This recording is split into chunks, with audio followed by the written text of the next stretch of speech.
खूबसूरत लंबे बाल हम सब की चाहत होती है और इसके लिए हम तरह तरह के तेल, सप्लीमेंट और शैम्पू ट्राई करते हैं। एक तेल ख़त्म होने से पहले हम दूसरा ले आते हैं इस उम्मीद में कि ये कोई मिरेकल करेगा और हमारे बाल तेज़ी से लंबे होंगे।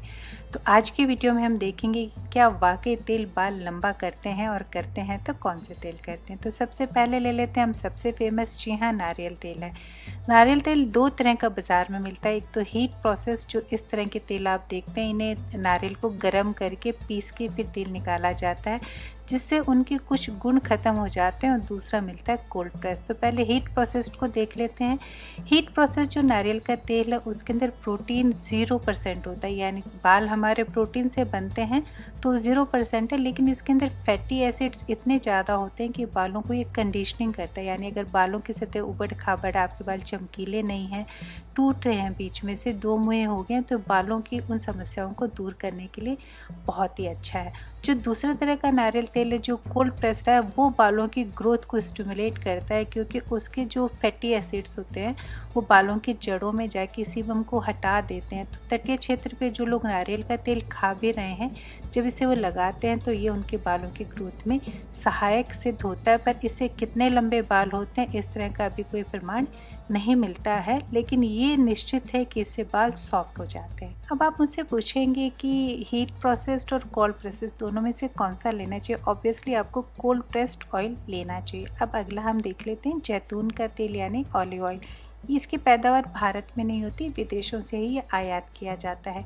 इसमें भी आप देख रहे हैं प्रोटीन बिल्कुल नहीं है, और प्रोटीन नहीं होने का मतलब है कि बालों को बहुत तेज़ी से लंबा नहीं करेगा। पर इसमें सैचुरेटेड फैट बहुत ज़्यादा है, और ये भी नारियल तेल के जैसे ही काम करता है, बस चिपचिपा नहीं होता, हल्का होता है और जमता नहीं है। अगला तेल हम देख रहे हैं प्योर बादाम का तेल। प्योर बादाम के तेल के अंदर विटामिन ई की मात्रा सबसे ज़्यादा होती है। जितने भी आप तेल इस समय काम में ले रहे होंगे उनमें अगर सबसे ज़्यादा मात्रा किसी में है तो विटामिन ई के तेल में है।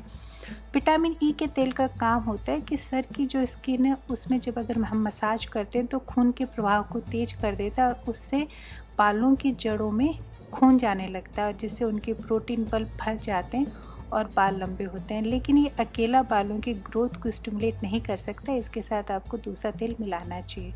अब हम देख लेते हैं नवरत्न का 9 जड़ी बूटियों वाला तेल। इसके ऊपर ये लिखा हुआ है कि हेयर रीग्रोथ में काम करेगा। जड़ी बूटियाँ हम देख लेते हैं। पहली है भृंगराज, दूसरा पुदीने के फूल हैं, कचूर है, ब्राह्मी है, काकोली है और आंवला है। इसके ऊपर ये क्लेम भी किया गया है कि हेयर रीग्रोथ करता है और हेयर ग्रोथ भी फास्ट करेगा, लेकिन इसके अंदर जो तीखापन होता है वो आँखों में बहुत ज़्यादा लगता है, और उस वजह से ये बहुत कन्वीनियंट नहीं होता एप्लीकेशन के लिए। पर इसमें जो जड़ी बूटियाँ डाली गई हैं निश्चित रूप से बालों को लंबा करने में बहुत ही ज़्यादा सहायक हैं। अब हम देखेंगे गुड़हल के फूलों का तेल। ये थोड़ा कम फेमस है, लेकिन अभी तक हमने जितने भी तेल देखे हैं उससे ज़्यादा हेयर ग्रोथ में मदद करता है। इसमें विटामिन सी है जो बाल झड़ने का एक मुख्य कारण, अगर वो कम हो जाता है तो बाल झड़ते हैं। अमीनो एसिड है जो जड़ों को मजबूत करता है, बाल इससे शाइनी हो जाते हैं, और साथ ही इसका जो रंग है काले बालों को हल्का सा सुनहरा कन्वर्ट कर देता है। ये गंजेपन में भी बहुत ज़्यादा मददगार है। इसकी पत्तियों के तेल में कैरेटीन भी होता है, तो अगर दोनों से बना हुआ तेल हो तो ये निश्चित रूप से बालों को लंबा करता है। अगर आप गुड़हल के फूलों का तेल लगा रहे हैं तो साथ में आपको कोई और तेल और मिक्स करना चाहिए ताकि वो बालों की जड़ों को भी मोटा कर दे। और हम देखेंगे बहुत ज़्यादा फेमस कलौंजी का तेल। कलौंजी के तेल के अंदर बहुत ज़्यादा मात्रा में थाइमोकिनोन पाई जाती है, जो एक तरह की बालों की जड़ों को ट्रिगर करती है, जिससे कि बालों में प्रोटीन तेज़ी से बनता है और वो बढ़ने लगते हैं। ये किसी और तेल में नहीं पाया जाता है। कलौंजी जो है यूनानी दवाइयों में बहुत ज़्यादा इस्तेमाल होती है, और आप कोल्ड प्रेस्ड ही कलौंजी का तेल काम में लीजिएगा जिसमें किसी भी तरह के केमिकल्स या पैराबिन ना मिलो। आप घर पे बनाएं तो बहुत उत्तम है, क्योंकि बहुत ही सस्ता पड़ जाता है। कलौंजी वही है जो हम आम के अचार के अंदर डालते हैं। अगर घर पे कलौंजी का तेल कैसे बने इस पे वीडियो देखना चाहें तो मेरे दूसरे यूट्यूब चैनल पे मैं लास्ट में डिस्क्रिप्शन बॉक्स में डाल दूंगी। अब हम अगला तेल देख लेते हैं अरंडी का तेल। अभी तक हमने जितने भी देखे उन तेलों का अगर बादशाह आप मुझसे पूछें कौन है बालों की ग्रोथ के लिए, तो निश्चित रूप से मैं कहूँगी अरंडी का तेल। बाजार में 3 तरह के अरंडी के तेल पाए जाते हैं। एक तो नॉर्मल कोल्ड प्रेस्ड है, यानी कि जो अरंडी के बीज हैं उनको कच्चे घानी के अंदर डाल के और तेल निकाल लिया जाता है। अनफिल्टर और अनडाइल्यूटेड होता है, यानी जैसे निकाला जाता है उसी तरह से आपको सेल किया जाता है। एक मेडिकल स्टोर पे भी मिलता है पर वो रिफाइंड होता है, वो प्लीज़ आप मत खरीदिएगा। कैस्टर ऑयल में इतने ज़्यादा गुण होते हैं कि वो बालों की जड़ों में जब जाता है तो उसके बल्ब को मोटा करता है, उसके अंदर जो कॉर्टेक्स और मेडुला होती है उनको तेज़ी से रिपेयर करता है। जो 3 तरह के कैस्टर ऑयल मिलते हैं, मैं उनके एक बार आपको सैंपल बता देती हूँ। एक तो नॉर्मल कैस्टर ऑयल मिलता है जो ऑर्गेनिक कोल्ड प्रेस्ड है, जो अभी मैंने आपको दिखाया है। मैं टिश्यू पेपर पे निकाल के एक बार आपको उनका लुक भी बता देती हूँ कि कैसा होता है।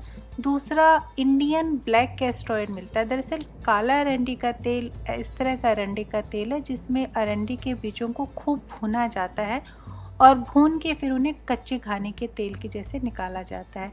इससे उनका पीएच लेवल बढ़ जाता है और वो बालों में सीधा अंदर घुस जाते हैं। जो अभी आपने दूसरे नंबर पे देखा वो भारतीय ब्लैक कैस्टर ऑयल है, और ये जो तीसरा अभी मैं आपको दिखा रही हूँ ये प्योर जो है जमैकन ब्लैक कैस्टर ऑयल है, जहाँ पे बेसिकली ओरिजिनेट होता है। तीनों की रेट डिफरेंस बहुत ही ज़्यादा है। अगर आप तीनों में से मुझे कहेंगे बेस्ट कौन सा है, तो जो सबसे लास्ट वाला pure Jamaican black castor oil, ये सिर्फ आपको अमेज़ॉन पे मिलेगा और कहीं पे आपको नहीं मिलेगा। बाकी के दोनों तेल आपको बड़े स्टोर पे मिल जाएंगे और अमेज़ॉन पे तो आसानी से मिल ही जाएंगे। अगर आप घर पे ब्लैक कैस्टर ऑयल बनाना चाहते हैं तो मेरा यूट्यूब पे वीडियो है, आप उसे प्लीज़ देख लीजिएगा। बहुत सस्ता बनता है और बहुत इफ़ेक्टिव बनेगा। अब बात करते हैं कि क्या कैस्टर ऑयल हमें अकेला यूज़ करना चाहिए। नहीं, हम उसे ऑलिव ऑयल के साथ मिक्स कर सकते हैं, पर ये चॉइस ज़्यादा अच्छी नहीं होती है। आप नारियल तेल के साथ भी मिक्स कर सकते हैं, पर ये चॉइस भी सो है, बहुत ज़्यादा ग्रोथ नहीं होती है। पर यदि आप इसे कलौंजी के तेल के साथ मिक्स करते हैं तो ग्रोथ बहुत होगी। और अगर आप ऑयल शॉट लेते हैं, यानी एक दिन छोड़ के एक दिन आप हेड मसाज करते हैं सर नीचे करके 8 मिनट तक और फिर शैम्पू करते हैं, ये प्रोसेस आप 16 दिन करते हैं तो ग्रोथ बहुत ही ज़्यादा अच्छी होती है। अब बात करते हैं इन दोनों तेल के साथ हमें क्या और भी कोई तेल मिलाना चाहिए। बादाम का तेल सो है, ठीक है, आप मिला सकते हैं। गुड़हल का फूलों का तेल बिल्कुल बेस्ट चॉइस है। तो कैस्टर ऑयल के साथ कलौंजी और गुड़हल के फूलों का तेल एक बहुत अच्छी चॉइस है। पर गुड़हल के फूलों का तेल ना हो तो क्या करें, तो मिलाइए काले तिलों का तेल। ये बहुत ही अच्छा कॉम्बिनेशन है, कलौंजी का तेल, कैस्टर ऑयल, काले तिलों का तेल। पर ये कॉम्बिनेशन तब अच्छा है जब आपके बाल नहीं झड़ रहे हों या रूखे सूखे ना हो। अगर बालों में प्रॉब्लम है, गंजापन स्टार्ट हो गया और झड़ रहे हैं, तो आपको मिलाना होगा प्याज और एलोवेरा का तेल। आप अमेज़ॉन पे से बना बनाया खरीद सकते हैं और चाहे तो घर पे भी बना सकते हैं। घर पे कैसे बनाए, इस पे आप मेरे यूट्यूब चैनल पे वीडियो देख लीजिएगा। और एक तेल अकेला जो है हेयर ग्रोथ को स्टिमुलेट नहीं करता है। बहुत सारे तेल मिलके अलग अलग खूबियाँ बालों की जड़ों में देते हैं और जिससे आपके बाल लंबे होते हैं। अगर वीडियो अच्छा लगे हो तो प्लीज़ लाइक कर दीजिएगा, चैनल सब्सक्राइब कर दीजिएगा। मैं जल्दी मिलूँगी नए रिव्यूज़ के साथ। सुंदर लगे, स्वस्थ रहें। Take care, bye.